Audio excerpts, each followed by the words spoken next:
Anh xin hứa anh không biến thái, nhưng sao màu áo em nay kỳ kỳ.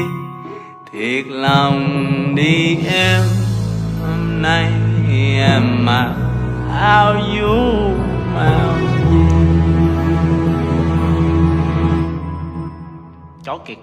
Ê ê xem kìa, màu đen như đôi mắt ai.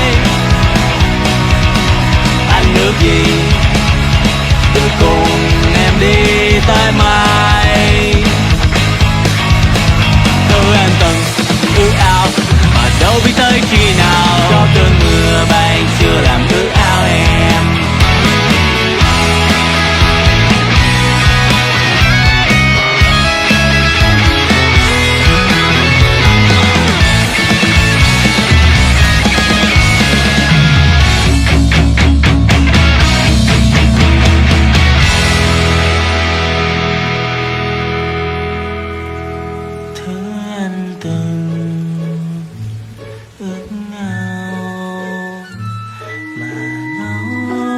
Tới khi nào lấp là lấp ló.